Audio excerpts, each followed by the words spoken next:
আচ্ছা, আমরা যেটুকু পর্যন্ত কথা বলতেছিলাম সেটা হচ্ছে আমরা যদি এখানে মিউটাকে কিন্তু এইভাবে লিখতে পারি। আমি একটু আগে কিন্তু দেখে আসছিলাম যে রো পাই আর স্কোয়ার এভাবে কিন্তু লিখতে পারি। এই যে একটু আগে দেখে আসছিলাম কোথায় জানো, এই যে এখানে, এই যে মিউকে কি লেখা যায়, রো পাই আর স্কোয়ার লেখা যায়। আচ্ছা, তো এখন এটাকে যদি আমরা একটু সিম্পলিফাই করি তাহলে হচ্ছে ব্যাপারটা এরকম যে আর স্কোয়ার তো রুটের বাইরে চলে আসলে শুধু আর হয়ে যাবে, আর রুটের ভিতরে থাকবে কি টি থাকবে, আর এখানে রো আরটা পড়ে থাকবে। আচ্ছা, তো দেখো এই সমীকরণটার মধ্যে কিন্তু আমার এই যাবতীয় এই সবগুলো জিনিসই কিন্তু আছে।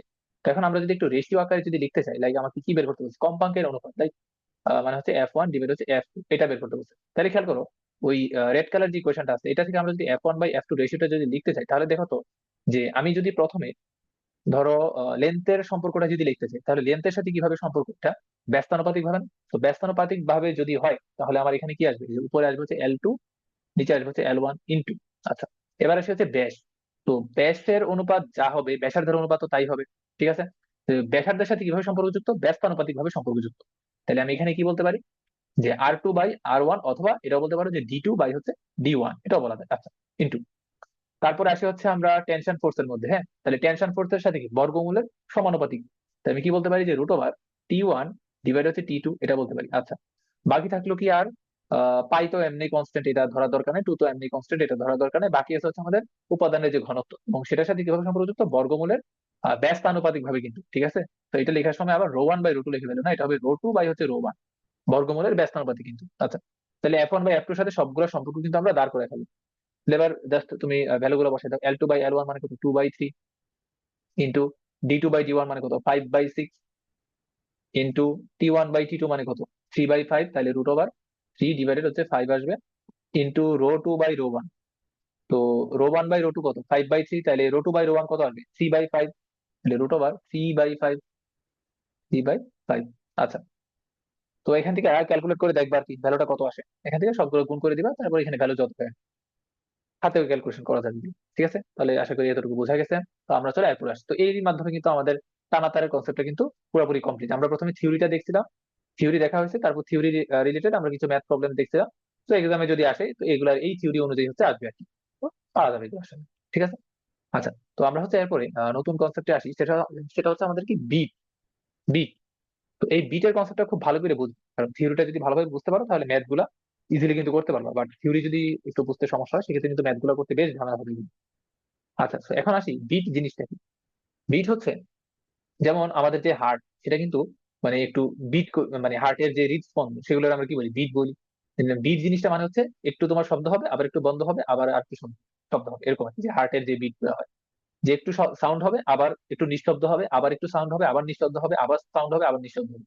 এরকম যদি একদম কি বলা যায়, রিদমিক ওয়েতে যদি চলতে থাকে তাহলে এগুলারই বলি হচ্ছে আমরা বিট। যেমন হার্টের যে স্পন্দন সেটাও কিন্তু একটা টাইপের বিট। আচ্ছা, তো এখন বিট এটা তৈরি হয় কিভাবে, এই বিট তৈরির জন্য তোমার লাগবে হচ্ছে দুইটা শব্দ তরঙ্গ লাগবে। তো শব্দ তরঙ্গ হচ্ছে নর্মালি তোমার কি, যে অনুদৈর্ঘ্য তরঙ্গ, বাট আমরা বোঝার সুবিধার জন্য আমরা অনুপ্রস্থ তরঙ্গ হিসেবে চিন্তা করতেছি, তাহলে আমরা খুব ইজিলি বুঝতে পারবো আর কি। তো এখন আমরা ধরো চিন্তা করলাম যে এখানে ধরো একটা মাইক আছে, আর এখানে ধরো আরেকটা মাইক আছে, স্পিকার 1 স্পিকার, এখান থেকে ধরো একটা শব্দ তরঙ্গ বের হলো, এখান থেকে আরেকটা শব্দ তরঙ্গ বের হলো। তো দুইটা মাইককে যদি আমি একই সময় যদি মানে অন করি এবং দুইটা যদি পাশাপাশি রাখি, তাহলে দুইটা থেকে যে তরঙ্গটা তৈরি হবে তখন কি হবে, একটা আরেকটার উপর কিন্তু ওভারল্যাপ হবে। তো তরঙ্গ যদি ওভারল্যাপ হয় তাহলে আমরা গত ক্লাসে তো দেখে আসছিলাম যে যদি ওভারল্যাপ হয় এবং তাদের ফ্রিকোয়েন্সি যদি ইকুয়াল হয়, তরঙ্গ দৈর্ঘ্য যদি ইকুয়াল হয়, ভেলোসিটি যদি ইকুয়াল হয়, বিস্তার যদি ইকুয়াল হয়, তাহলে সেখানে আমরা কি পাইতাম, স্থির তরঙ্গ কিন্তু পাইতাম।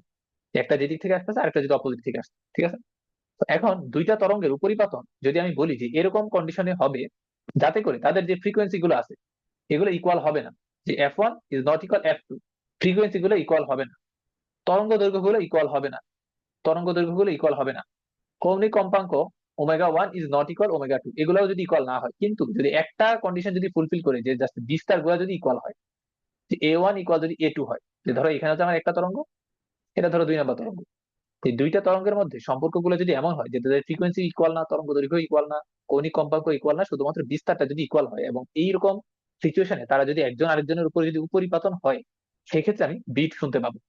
সেক্ষেত্রে আমি হচ্ছে বিট শুনতে শুনতে পাবো। এখন কিভাবে বিট শুনতে পাবো সেই প্রমাণটাই হচ্ছে আমরা এখন দেখবো। তাহলে আমরা আপাতত বেসিকটা ক্লিয়ার করি যে কিভাবে হচ্ছে বিটটা তৈরি হবে, যদি দুইটা শব্দ তরঙ্গের মধ্যে এই কন্ডিশন গুলো যদি ফুলফিল হয়, এই চারটা কন্ডিশন যদি ফুলফিল হয় এবং তারা একে অপরের উপর যদি ওভারল্যাপ যদি করে, সেক্ষেত্রে হচ্ছে আমি এখানে একটা বিট পাবো। আচ্ছা, তো বিটের মধ্যে আমি একটু আগে কি বলছিলাম, যে হার্টের বিটির কথা যদি বলি, তাহলে সেক্ষেত্রে কি হবে, একটু শব্দ হবে, আবার একটু নিঃশব্দ হবে, আবার শব্দ হবে, আবার নিঃশব্দ হবে। ঠিক আছে, আচ্ছা। তো এখন কখন শব্দ হবে আর কখন নিঃশব্দ হবে? তো দেখো, বিট জিনিসটা হচ্ছে যে এই দুইটা তরঙ্গের যখন হচ্ছে ওভারল্যাপ হবে, তখন লব্ধি যে তরঙ্গটা পাবো, এই লব্ধি তরঙ্গের যে বিস্তারটা হবে, দেখো স্থির তরঙ্গের মধ্যে কিন্তু লব্ধি তরঙ্গের বিস্তারটা কিন্তু একটা কনস্ট্যান্ট জিনিস ছিল। বাট আমরা এখন যে বিস্তারটা পাবো, যে লব্ধি তরঙ্গের ফলে যে বিস্তারটা পাবো, সেই বিস্তারটা তোমার সময়ের সাথে সাথে কিন্তু চেঞ্জ হবে। আমরা একটু পরে দেখবো, যে প্রমাণটা যখন দেখবো তখন দেখবো যে বিস্তারের ইকুয়েশনের মধ্যে টাইমের একটা ফাংশন কিন্তু থাইকা যায়, টাইম একটা চলক হিসেবে কিন্তু থাইকা যায়। তার মানে মোদ্দা কথা হচ্ছে এটা, যে দুইটা শব্দ তরঙ্গ যদি এরকম কন্ডিশনে যদি একজন আরেকজনের উপর যদি ওভারল্যাপ করে, এবং আমাদের যেই রেজাল্টেন্ট ওয়েভ যেটা তৈরি হবে, সেটার মধ্যে বিস্তারটা হবে সময়ের সাথে ডিপেন্ডেন্ট, অর্থাৎ সময়ের সাথে বিস্তার একবার ম্যাক্সিমাম হবে, আবার হচ্ছে আরেকবার মিনিমাম হবে, এরকম আর কি। যে সময়ের সাথে সাথে বিস্তারটা কন্টিনিউয়াসলি চেঞ্জ হতে থাকবে। এই বিস্তারের পরিবর্তনের কারণে কিন্তু যে শব্দের তীব্রতা যেটা আছে সেটা কিন্তু চেঞ্জ হয়। বিস্তারের কারণে শব্দের তীব্রতাটা চেঞ্জ হয়, যেখানে বিস্তারটা বেশি হবে সেখানে শব্দের তীব্রতাও বেশি হবে, তখন কিন্তু আমি সাউন্ড শুনতে পাবো। আবার যেখানে তোমার বিস্তারটা কম হবে, শব্দের তীব্রতা কম হবে, সেখানে আমি নিঃশব্দ শুনতে পাবো। তো এটাই কিন্তু ছিল আমার বিটের কনসেপ্ট, যে একবার শব্দ হবে আরেকবার নিঃশব্দ হবে, একবার শব্দ হবে আরেকবার নিঃশব্দ হবে। ঠিক আছে, তো এটা কিন্তু ছিল বিট। তাহলে বিটের জন্য কি আমার দুইটা তরঙ্গের মধ্যে এই কন্ডিশন গুলো ফুলফিল হওয়া লাগবে, এবং লব্ধি তরঙ্গের যে বিস্তারের ইকুয়েশনটা আসবে, এই যে লব্ধি তরঙ্গ, এটাই কিন্তু সেই লব্ধি তরঙ্গটা। এবং এটার দেখো বিস্তারটা কিন্তু সময়ের সাথে সাথে কিন্তু আপ ডাউন করতেছে। ঠিক আছে, তো এখানে যে বিস্তারটা পাবো সেটা হবে একটা সময়ের কি বলা যায়, একটা সময় চলক হিসেবে থাকবে আর কি। তো সময়ের সাথে সাথে বিস্তারটা এখানে চেঞ্জ হবে। তো এখন চলো এই প্রমাণটার মধ্যে আসি, যে কিভাবে হচ্ছে সময়ের সাথে সাথে বিস্তারটা চেঞ্জ হয়, আমরা এটা একটু বুঝি। তো ধরো আমরা বললাম যে 1 নাম্বার মাইক থেকে যে তরঙ্গটা তৈরি হয়েছে সেটা ইকুয়েশন আমরা বললাম হচ্ছে ওয়াই ওয়ান, আর 2 নাম্বারটা থেকে যেটা তৈরি হয়েছে সেটা হচ্ছে ওয়াই টু, আর রেজাল্টেন্ট যেটা সেটাকে ধরো আমরা বললাম হচ্ছে এখানে ওয়াই বলো। তো ওয়াই ওয়ান, আমরা যদি এগুলার অনুদৈর্ঘ্য অনুপ্রস্থ তরঙ্গ হিসেবে যদি চিন্তা করি, তাহলে এগুলো কি একটা অগ্রগামী তরঙ্গ, সামনের দিকে যাচ্ছে। তো অগ্রগামী তরঙ্গের সমীকরণ অনুযায়ী আমি কি বলতে পারবো, যে ধরো প্রথমটার বিস্তার যদি এ হয়, মানে ধরো সবগুলোর বিস্তার আমি এ চিন্তা করবো, কারণ অবশ্যই কিন্তু দুইটা তরঙ্গের বিস্তারটা ইকুয়াল হওয়া লাগবে। এটাই কিন্তু আমার বিটের কন্ডিশনটা ছিল। তাহলে আমি ধরো ওয়াই ওয়ান ইকুয়াল, তাহলে কত বলতে পারি, ধরো আমি সাইন ওয়েভ যদি চিন্তা করি, তাহলে এখানে থাকবে হচ্ছে sine omega one T minus 2 পাই এক্স ডিভাইড হচ্ছে ল্যামডা ওয়ান। তরঙ্গ দৈর্ঘ্য আর কৌণিক কম্পাঙ্ক কিন্তু ডিফারেন্ট হওয়া লাগবে। আচ্ছা, ধর ওয়াই টু এর মধ্যে আসি, তাহলে ওয়াই টু এর জন্য সেম, তাহলে এ সাইন ওমেগা টু টি মাইনাস 2 পাই এক্স ডিভাইড হচ্ছে ল্যামডা টু। এই হচ্ছে আমার দুইটা তরঙ্গ, স্পিকার ওয়ান স্পিকার টু থেকে যে দুইটা তরঙ্গ আসছে, ধরে নিলাম হচ্ছে তাদের ইকুয়েশনটা হচ্ছে এটা। আচ্ছা, তো এখন আমাদের প্রমাণটাকে আরেকটু সহজ করার জন্য আমরা আরেকটা জিনিস ইমাজিন করে নিব, যে ধরো আমরা যে কোনো যে একটা পয়েন্ট নিয়ে ধরো কথা বলছি, হ্যাঁ, আমরা যদি ধরে নিই যে ওই পয়েন্টটা তোমার মূল বিন্দুতে আছে, অর্থাৎ সাম্যাবস্থা লাইনে যদি চিন্তা করি, যে ধরো আমরা যে এরকম একটা পয়েন্ট নিয়ে ধরো কথা বলতেছি, এই যে ধরো পয়েন্টটা ধরো এইখানে আছে, হ্যাঁ, এরকম একটা পয়েন্ট নিয়ে ধরো কথা বলতেছি যে হচ্ছে ইকুইলিব্রিয়ামের লাইনে আছে, এরকম একটা পয়েন্ট নিয়ে যদি কথা বলি, সেক্ষেত্রে আমার এক্স এর ভ্যালুটা তাহলে কত আসবে? বা তুমি এভাবে চিন্তা করো যে, আর একটু আচ্ছা বাংলা কথাটাই লিখি তাহলে একটু বোঝা যাবে। ধর এভাবে লিখো যে ধরি যে আমরা যেই কণার জন্য প্রমাণ করতেছি, ধরি কণাটি আমাদের আলোচনার মূল বিন্দু। হ্যাঁ, আলোচনার মূল বিন্দু, মানে আমরা একদম মূল বিন্দু থেকেই কথা বলতেছি, আমাদের আলোচনার মূল বিন্দু, আলোচনার মূল বিন্দু। আচ্ছা, আলোচনার মূল বিন্দু যদি হয়, সেক্ষেত্রে আমার এক্স এর ভ্যালুটা কত আসবে? এক্স ইকুয়াল আসবে হচ্ছে 0। আলোচনার মূল বিন্দুতে যদি আমি কথা বলি কণা নিয়ে, সেক্ষেত্রে আমার এক্স এর ভ্যালু কত আসবে? 0 আসবে। তো এক্স এর ভ্যালু যদি 0 হয়, তাহলে এই পার্ট কিন্তু পুরোটা 0 হয়ে যাবে, তাহলে আমার ইকুয়েশন গুলো আরেকটু সহজ ইকুয়েশন চলে আসবে। ওয়াই ওয়ান ইকুয়াল তখন আসবে হচ্ছে এ সাইন ওমেগা ওয়ান ইন্টু হচ্ছে টি। এই যে ইকুয়েশন কিন্তু সহজ হয়ে গেছে, এই যে এই বড় যে পার্ট ছিল এটা কিন্তু চলে গেছে এখান থেকে। তারপর ওয়াই টু ইকুয়াল তাহলে কত আসবে? এ সাইন ওমেগা টু ইন্টু হচ্ছে টি। ইকুয়েশন আসবে হচ্ছে তখন এইরকম ইকুয়েশন আসবে আর কি। আচ্ছা, আসলে এতটুকু।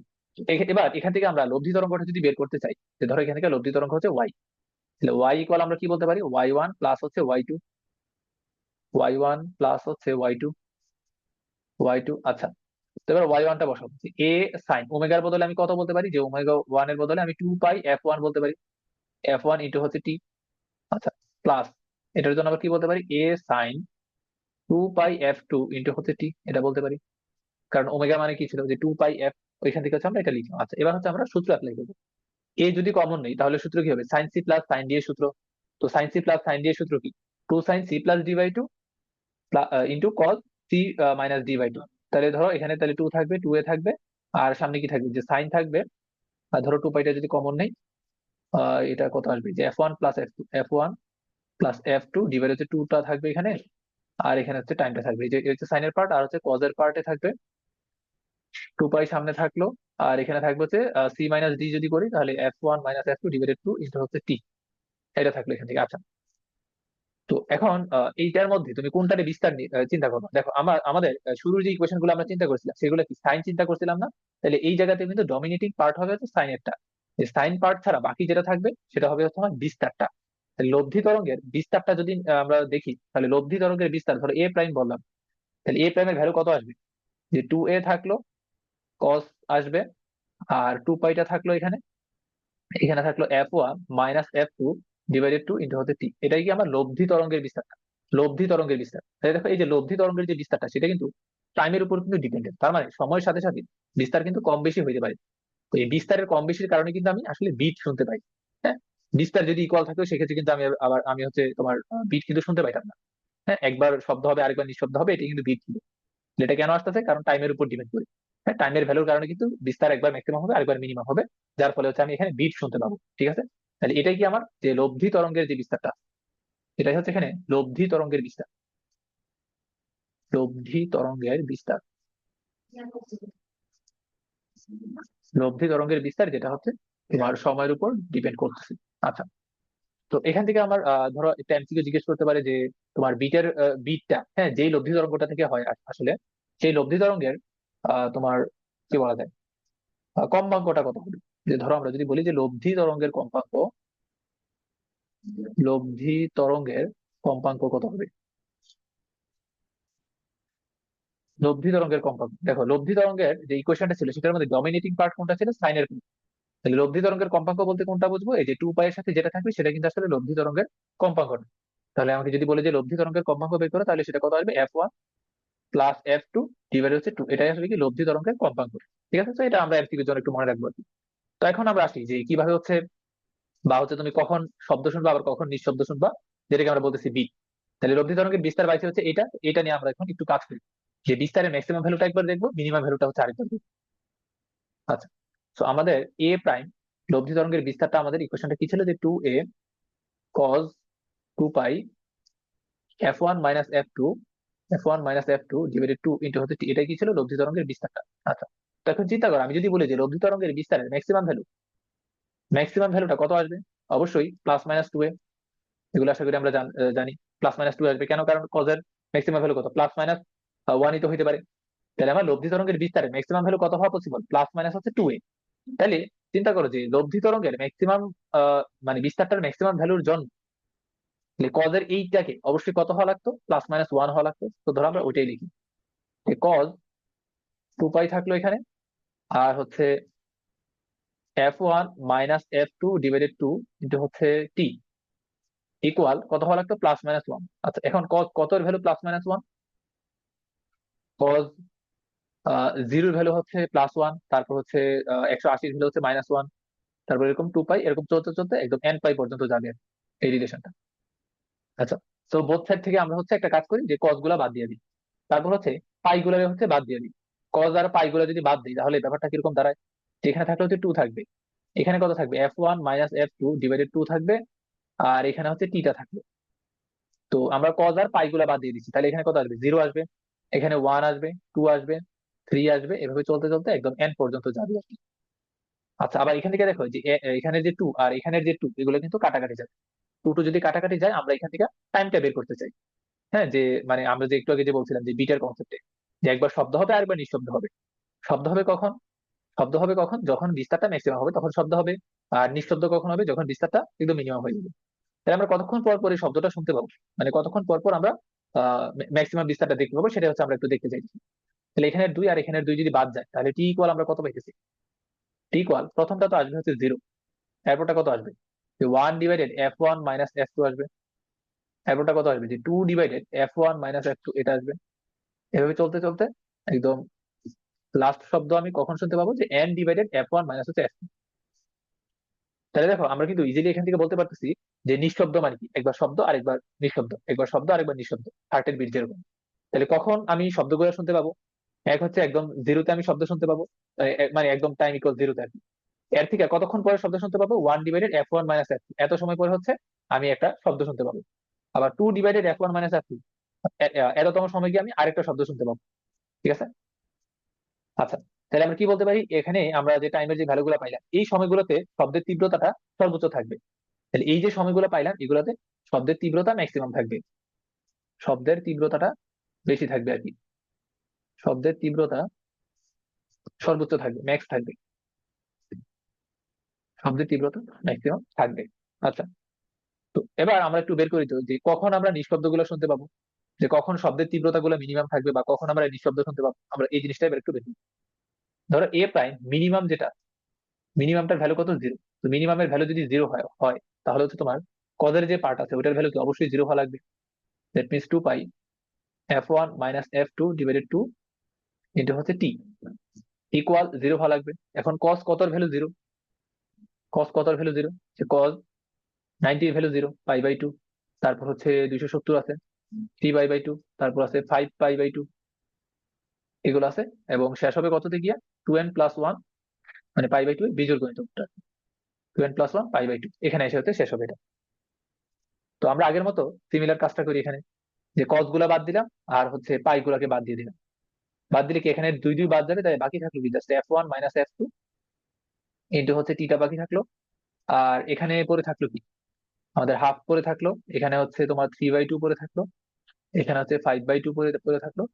আর এখানে আমরা পাবো হচ্ছে 2n+1 ইন্টু হচ্ছে হাফ। এই যে এই জিনিসটা পরে থাকবে, যে পাই গুলো যদি বাদ দিয়ে দিই, কস গুলা যদি বাদ দিয়ে দিই, তাহলে এবার এখান থেকে আর খেয়াল করো তো যে টি সমান কত আসতেছে, যে আমি নিঃশব্দ গুলা কখন কখন শুনতে পাবো, নিঃশব্দ গুলা টি ইকুয়াল প্রথমটা তাহলে কত আসবে, যে 1/2, এখানে ব্র্যাকেট আসবে, ব্র্যাকেট f1 মাইনাস হচ্ছে f2, প্রথম নিঃশব্দ শুনতে পাবো হচ্ছে এইখানে এসে। তারপরটা কত আসবে, যে 3 আর নিচে 2 থাকবে, এখানে হবে f1 মাইনাস হচ্ছে f2। এভাবে চলতে থাকবে, এরপরটা 5/2 আকারে আসবে। আর লাস্টেরটা কত আসবে, লাস্টেরটা আসবে হচ্ছে যে উপরে তো 2n+1 তো থাকতেছে, আর নিচে আসবে হচ্ছে 2 × f1 মাইনাস হচ্ছে f2, f1 মাইনাস হচ্ছে f2।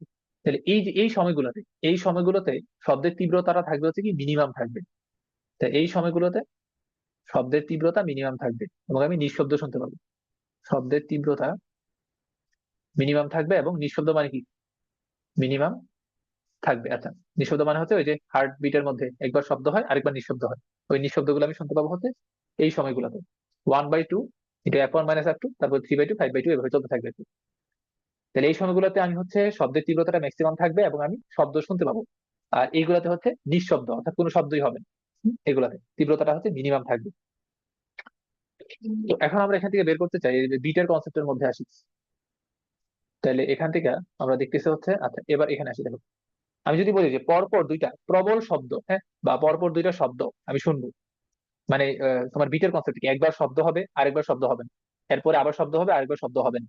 তাহলে এই যে পরপর দুইটা যে শব্দ আছে বা পরপর দুইটা যে প্রবল শব্দ, তাদের মাঝখানে টাইম ইন্টারভালটা কত? যে তুমি যে কোনো একটা থেকে একটা মাইনাস করো, যে ধরো এটা থেকে এটাকে মাইনাস করো, তাহলে কত থাকবে? 1/f1 - f2, right? আচ্ছা, আবার যদি বলি যে পরপর দুইটা নিঃশব্দের মধ্যবর্তী সময়টা কত, তাহলে যদি তুমি ধরো প্রথম দুইটা থেকে একটা একটা মাইনাস করো, তাহলে 3/2 থেকে আমি হাফ যদি মাইনাস করি তাহলে কত থাকবে? 1/f1 - f2, তাই তো? তাহলে আমরা এখান থেকে আর কি বলতে পারি, যে পরপর দুইটা প্রবল শব্দ শোনার মধ্যবর্তী সময় যা হবে, আর পরপর দুইটা নিঃশব্দ শোনার মধ্যবর্তী সময় কি তাই হবে। ধরো আমি এইভাবে লিখি, ধরো এখানে হচ্ছে আমি একটা শব্দ শুনছি, হ্যাঁ, আচ্ছা এটা হচ্ছে আমি ধরো টিক চিহ্ন আর ক্রস দিয়ে প্রকাশ করি। ধরো এখানে আমি শব্দ শুনছি, এরপরে নিঃশব্দ। বিটের কনসেপ্ট কিন্তু এটাই, যে একবার শব্দ শুনবো আরেকবার নিঃশব্দ, আবার শব্দ শুনছি আবার হচ্ছে নিঃশব্দ, আবার শব্দ শুনছি আবার হচ্ছে নিঃশব্দ, এইভাবে আর কি। তাহলে বলা হচ্ছে কি, যে দুইটা প্রবল শব্দ শোনার মধ্যবর্তী সময়টা কত, যে 1/f1 - হচ্ছে f2, রাইট? আবার দুইটা নিঃশব্দ শোনার মধ্যবর্তী সময়টা তাহলে কত আসবে? 1/f1 - হচ্ছে f2। এগুলো কেমনে আসছে, ওই যে এগুলো থেকে বাদ দাও, প্রবল শব্দের জন্য এই যে এটা থেকে এটাতে বাদ দাও, তাহলে দেখো 1/f1 - f2 কিন্তু আসে। আবার দুইটা নিঃশব্দ শোনা টাইম ইন্টারভাল, এই যে এই জিনিসটা থেকে এটাতে বাদ দাও, তাহলে দেখো 1/f1 - f2 আসবে। আচ্ছা, এতটুকু বুঝে গেছে। তো এবার দেখো তাহলে আমি যদি বলি যে এখানে, যে তুমি একটা শব্দ আরেকটা নিঃশব্দের মধ্যবর্তী টাইম ইন্টারভালটা কত, এগুলো কিন্তু এমসিকিউতে আসে। দেখো দুইটা নিঃশব্দ, দুইটা প্রবল শব্দের টাইম ইন্টারভাল যদি এইটা হয়, বা দুইটা নিঃশব্দের টাইম ইন্টারভাল যদি এইটা হয়, তাহলে একটা শব্দ আর একটা নিঃশব্দের টাইম ইন্টারভালটা কত হবে? এটার ঠিক অর্ধেকটা নয়? তার মানে কত হবে এটা? 1/2 ইন্টু f1 - f2, রাইট? এটা, তাহলে এটা কি, এটা হচ্ছে একটা প্রবল শব্দ আর একটা নিঃশব্দের মধ্যবর্তী টাইম ইন্টারভাল, এটা। F1 আর F2 তো জানি এগুলা, যে যে যে দুইটা তরঙ্গের উপরিপাতনের ফলে হচ্ছে বিট তৈরি হয়েছিল, ওই তরঙ্গ দুইটার কম্পাঙ্ক আর কি। আচ্ছা, এখন আমরা এবার একটু সামনে আগাই। যে এবার আমরা বলতে চাই কি, যে 1/F1 - F2 এত সেকেন্ডে, এত সেকেন্ডে উচ্চ শব্দের সংখ্যা, উচ্চ শব্দ বা হচ্ছে প্রবল শব্দ, উচ্চ শব্দ সংখ্যা কয়টা শব্দ হইতেছে উচ্চ শব্দ, এই যে এত টাইম ইন্টারভাল একটা না, একটা, একটা। তো এখন আমরা চিন্তা করি যে একক সেকেন্ডে কয়টা উচ্চ শব্দ তৈরি হয়, একক সেকেন্ডে কয়টা উচ্চ শব্দ তৈরি হইতেছে। তাহলে এই জিনিসটা কি উল্টে যাবে, দ্যাট মিনস F1 - F2। আর একক একক সময় যতটা উচ্চ শব্দ তৈরি হবে সেটাকে আমরা বলি হচ্ছে কি বিট।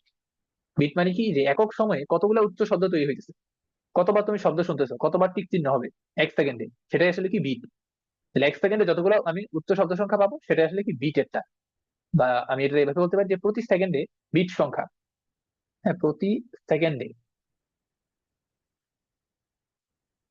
প্রতি সেকেন্ডে বিট সংখ্যা, সেটাকে যদি আমি ধরো ক্যাপিটাল এন দিয়ে যদি প্রকাশ করি, তাহলে প্রতি সেকেন্ডে বিট সংখ্যা কি আসবে, যে ফ্রিকোয়েন্সি দুইটার বিয়োগফল। তো কোন ফ্রিকোয়েন্সিটা বড় বা কোনটা ছোট আমি তো বলতে পারতেছি না, তাহলে F1 সাবট্রাকশন F2 এভাবে দিলাম। বা তুমি F1 - F2 মডুলাস দিয়ে বলতে পারো। তাহলে প্রতি সেকেন্ডে বিট সংখ্যার ফর্মুলা কি, যে কম্পাঙ্ক যে দুইটা থাকবে তাদের যে বিয়োগফলটা হবে, সেটাই আসলে তোমার প্রতি সেকেন্ডে বিট সংখ্যা। প্রতি সেকেন্ডে বিট সংখ্যা। আশা করি এতটুকু ক্লিয়ার। আচ্ছা, আর হচ্ছে প্রতি সেকেন্ডে বিট সংখ্যা তো তাহলে কমপ্লিট হলো। আচ্ছা, আর বাকি আছে কি, আচ্ছা সুর শলাকা। সুর শলাকা এটা বড় কনসেপ্ট, এটা তাহলে আমি এরপরের ভিডিওতে স্টার্ট করবো। আজকে তাহলে আমি এতটুকু পর্যন্ত রাখি, ঠিক আছে? তো অবশ্যই কিন্তু বিটের কনসেপ্টটা কিন্তু ক্লিয়ার রাখবা, হ্যাঁ। এই যে প্রমাণটা দেখা যাচ্ছে, এই প্রমাণটা আরেকবার দেখবা, ভিডিওটা আরেকবার দেখবা। বুঝতে যদি সমস্যা হয় তাহলে অবশ্যই নেক্সট ক্লাসে কোয়েশ্চেন করবা। ঠিক আছে, তাহলে আমরা আজকে এতটুকু পর্যন্ত রাখতেছি, যে বিট পর্যন্ত।